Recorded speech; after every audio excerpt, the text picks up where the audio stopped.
Si no existiese esa división, la organización armada espontánea de la población se diferenciaría por su complejidad, por su elevada técnica, etc., de la organización primitiva de la manada de monos que manejan el palo, o de la del hombre primitivo, o de los hombres agrupados en clanes, pero semejante organización sería posible. Y no lo es porque la sociedad civilizada se haya dividida en clases enemigas y, además, irreconciliablemente enemigas, cuyo armamento espontáneo conduciría a la lucha armada entre ellas. Se forma el Estado, se crea una fuerza especial, destacamentos especiales de hombres armados, y cada revolución, al destruir el aparato estatal, nos muestra la descubierta lucha de clases, nos muestra muy a las claras cómo la clase dominante se esfuerza por restaurar los destacamentos especiales de hombres armados a su servicio, como la clase oprimida se esfuerza por crear una nueva organización de este tipo que sea capaz de servir no a los explotadores, sino a los explotados. En el pasaje citado, Engels plantea teóricamente el mismo problema que cada gran revolución plantea ante nosotros prácticamente, de un modo palpable y, además, sobre un plano de acción de masas. El problema de la relación entre los destacamentos especiales de hombres armados y la organización armada espontánea de la población. Hemos de ver cómo ilustra de un modo concreto esta cuestión la experiencia de las revoluciones europeas y rusas. Pero volvamos a la exposición de Engels.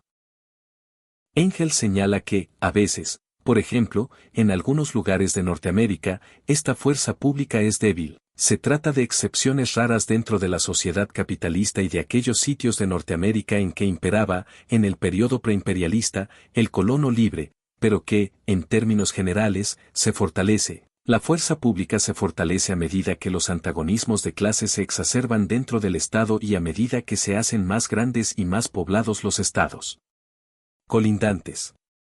Y si no, examínese nuestra Europa actual, donde la lucha de clases y la rivalidad en las conquistas han hecho crecer tanto la fuerza pública, que ésta amenaza con devorar a la sociedad entera y aún al Estado mismo.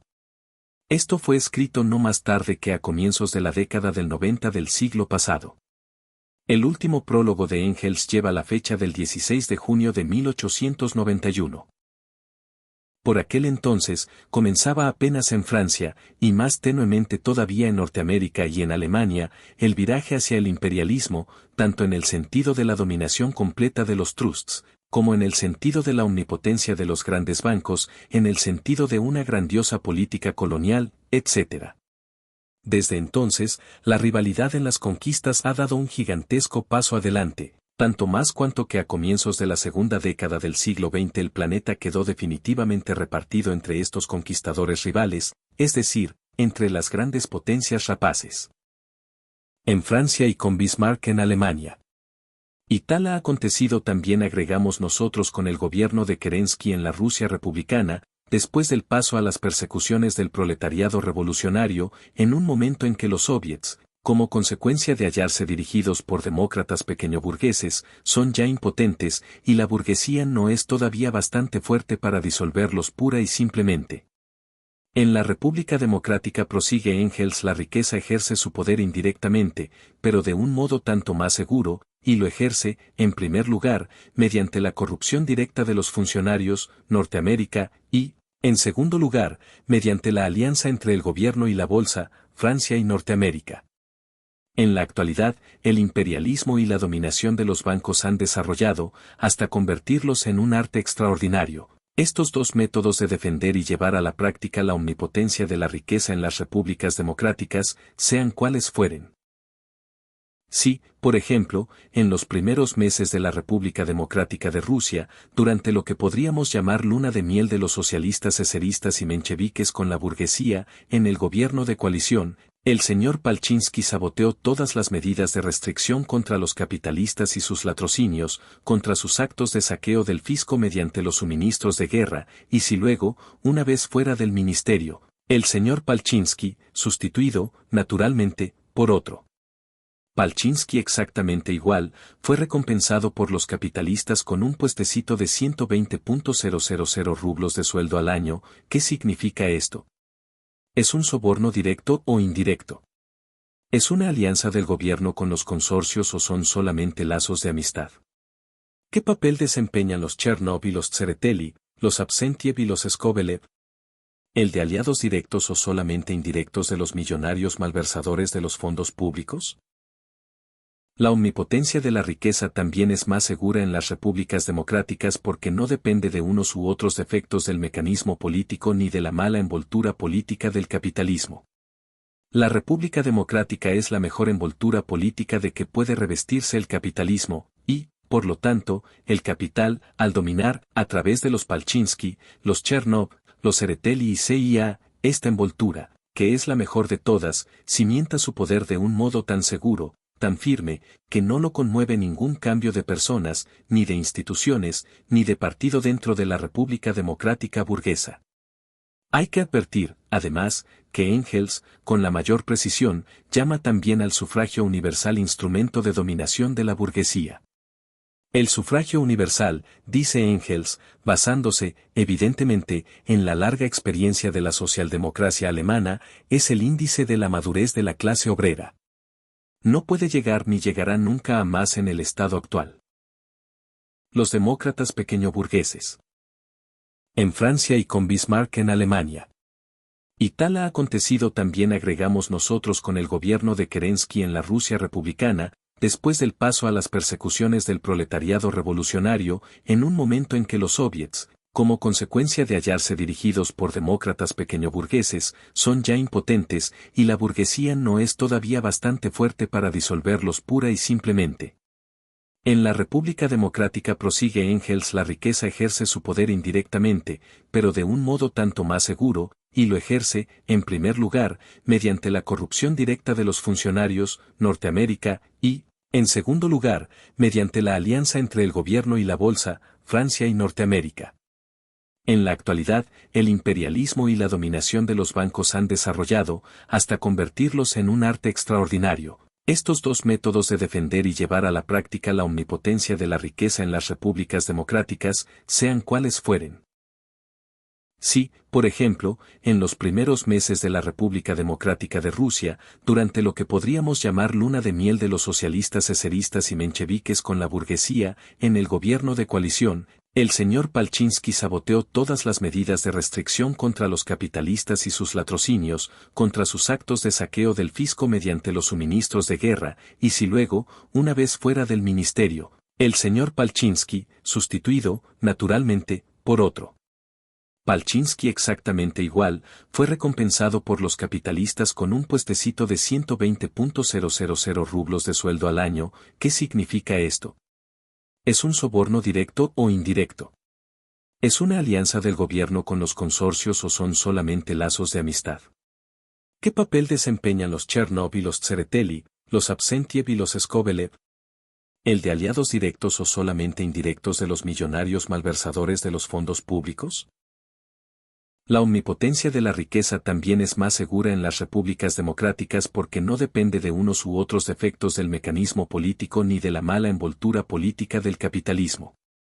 La república democrática es la mejor envoltura política de que puede revestirse el capitalismo, y, por lo tanto, el capital, al dominar, a través de los Palchinsky, los Chernov, los Tsereteli y CIA, esta envoltura, que es la mejor de todas, cimienta su poder de un modo tan seguro, tan firme, que no lo conmueve ningún cambio de personas, ni de instituciones, ni de partido dentro de la República Democrática Burguesa.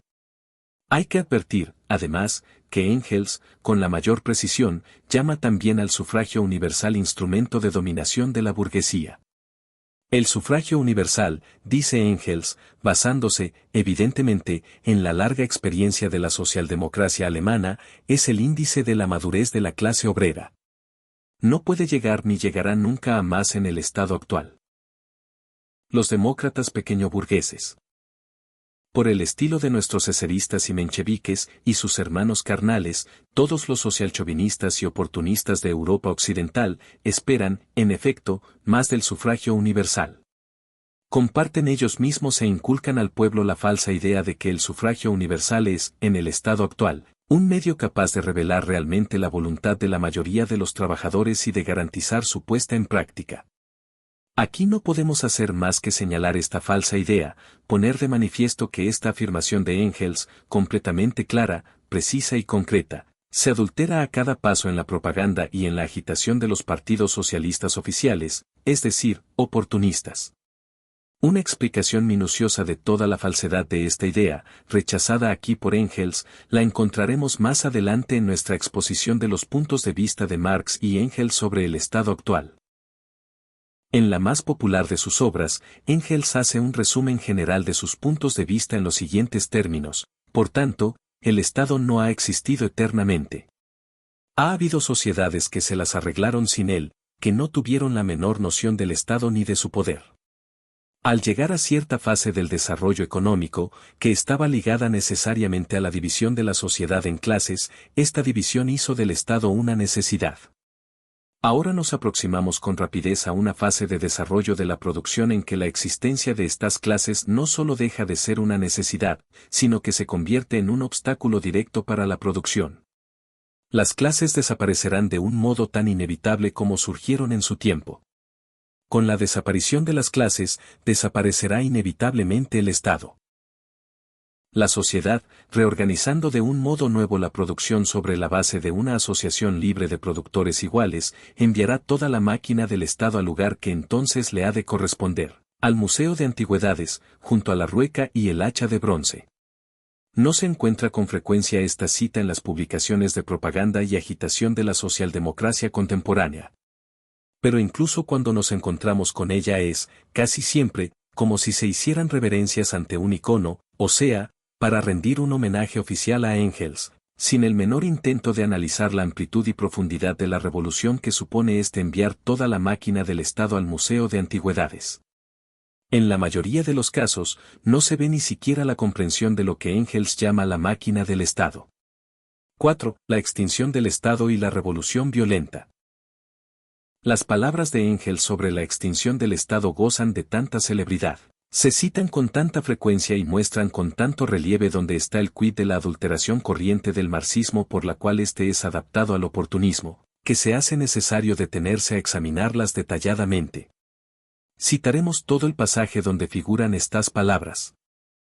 El proletariado toma el poder estatal y comienza por convertir los medios de producción en propiedad del Estado. Pero con este acto se destruye a sí mismo como proletariado y destruye toda diferencia y todo antagonismo de clase y, con ello mismo, el Estado como tal.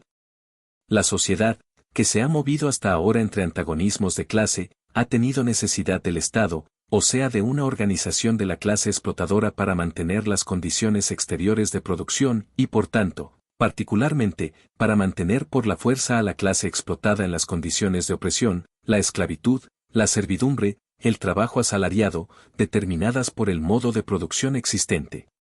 El Estado era el representante oficial de toda la sociedad, su síntesis en una corporación visible, pero lo era tan solo como Estado de la clase que en su época representaba a toda la sociedad. En la antigüedad era el Estado de los ciudadanos esclavistas, en la Edad Media, el de la nobleza feudal. En nuestros tiempos es el de la burguesía. Cuando el Estado se convierta finalmente en representante efectivo de toda la sociedad, será por sí mismo superfluo. Cuando ya no exista ninguna clase social a la que haya que mantener en la opresión, cuando desaparezcan, junto con la dominación de clase, junto con la lucha por la existencia individual, engendrada por la actual anarquía de la producción, los choques y los excesos resultantes de esta lucha, no habrá ya nada que reprimir ni hará falta, por tanto, esa fuerza especial de represión, el Estado. El primer acto en que el Estado se manifiesta efectivamente como representante de toda la sociedad, la toma de posesión de los medios de producción en nombre de la sociedad, es a la par su último acto independiente como Estado. La intervención del poder estatal en las relaciones sociales se hará superflua en un campo tras otro y se adormecerá por sí misma. El gobierno sobre las personas será sustituido por la administración de las cosas y por la dirección de los procesos de producción. El Estado no será abolido, se extinguirá. Partiendo de esto es como hay que juzgar el valor de esa frase que habla del Estado popular libre, frase que durante cierto tiempo tuvo derecho a la existencia como consigna de agitación, pero que, en resumidas cuentas, carece en absoluto de fundamento científico. Partiendo de esto es también como debe ser considerada la exigencia de los llamados anarquistas de que el Estado sea abolido de la noche a la mañana, anti-Düring o la subversión de la ciencia por el señor Eugenio Düring, páginas 301 a 303 de la tercera edición alemana. Sin temor a equivocarnos, Podemos decir que de estos pensamientos sobremanera ricos, expuestos aquí por Engels, lo único que ha pasado a ser verdadero patrimonio del pensamiento socialista, en los partidos socialistas actuales, es la tesis de que el Estado, según Marx, se extingue, a diferencia de la doctrina anarquista de la abolición del Estado. Truncar así el marxismo equivale a reducirlo al oportunismo, pues con esta interpretación no queda en pie más que una noción confusa de un cambio lento, paulatino, gradual, sin saltos ni tormentas, sin revoluciones.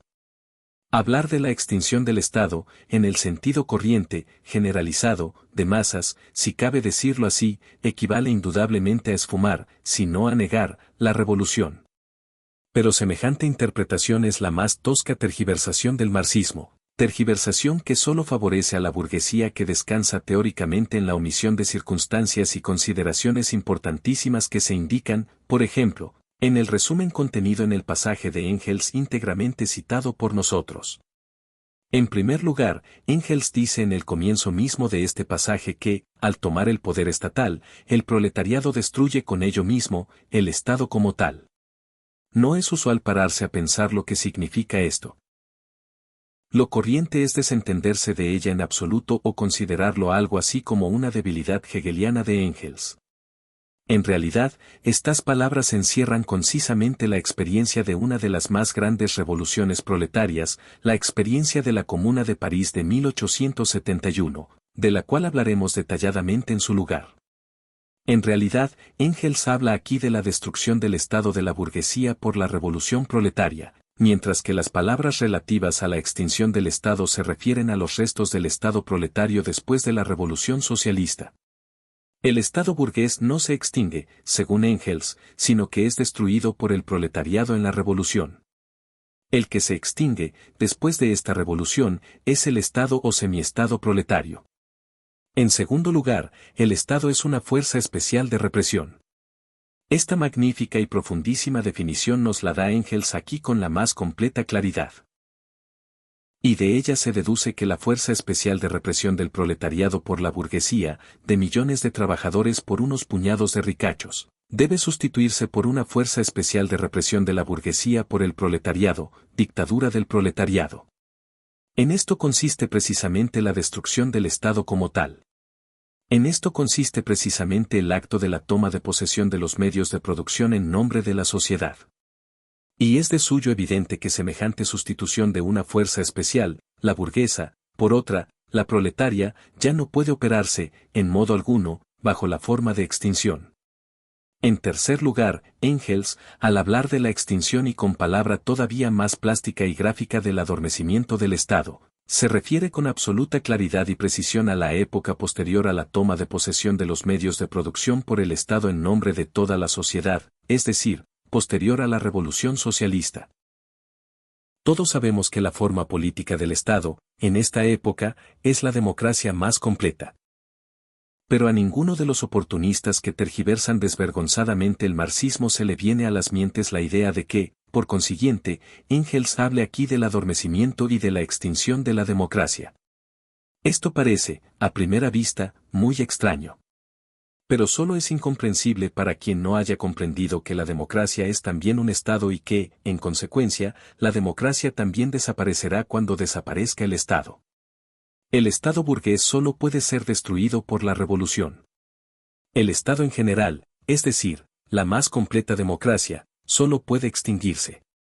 En cuarto lugar, al formular su notable tesis, el Estado se extingue, Engels aclara a renglón seguido, de un modo concreto, que esta tesis se dirige tanto contra los oportunistas como contra los anarquistas. Y Engels coloca en primer plano aquella conclusión de su tesis sobre la extinción del Estado que va dirigida contra los oportunistas.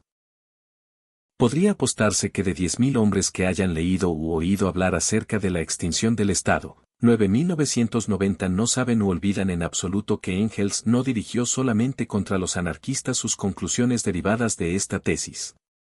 Y de las 10 personas restantes, lo más probable es que 9 no sepan lo que es el Estado popular libre y por qué el atacar esta consigna significa atacar a los oportunistas.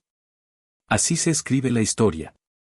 Así se adapta de un modo imperceptible la gran doctrina revolucionaria al filisteísmo reinante. La conclusión contra los anarquistas se ha repetido miles de veces, se ha vulgarizado, se ha inculcado en las cabezas del modo más simplificado, ha adquirido la solidez de un prejuicio. Pero la conclusión contra los oportunistas la han esfumado y olvidado. El Estado Popular Libre era una reivindicación programática y una consigna en boga de los socialdemócratas alemanes en la década del 70. En esta consigna no hay el menor contenido político, fuera de una filistea y enfática descripción del concepto de democracia. Engels estaba dispuesto a justificar por cierto tiempo esta consigna desde el punto de vista de la agitación, por cuanto con ella se insinuaba legalmente la República Democrática. Pero esta consigna era oportunista, porque expresaba no solo el embellecimiento de la democracia burguesa, sino también la incomprensión de la crítica socialista de todo Estado en general.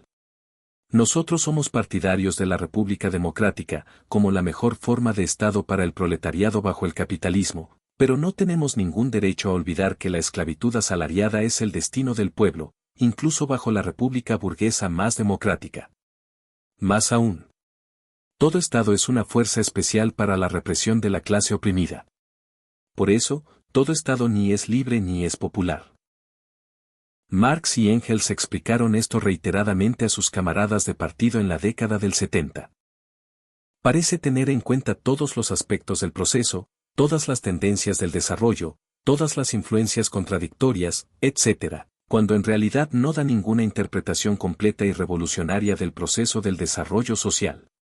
Ya hemos dicho más arriba, y demostraremos con mayor detalle en nuestra ulterior exposición, que la doctrina de Marx y Engels sobre el carácter inevitable de la revolución violenta se refiere al Estado burgués.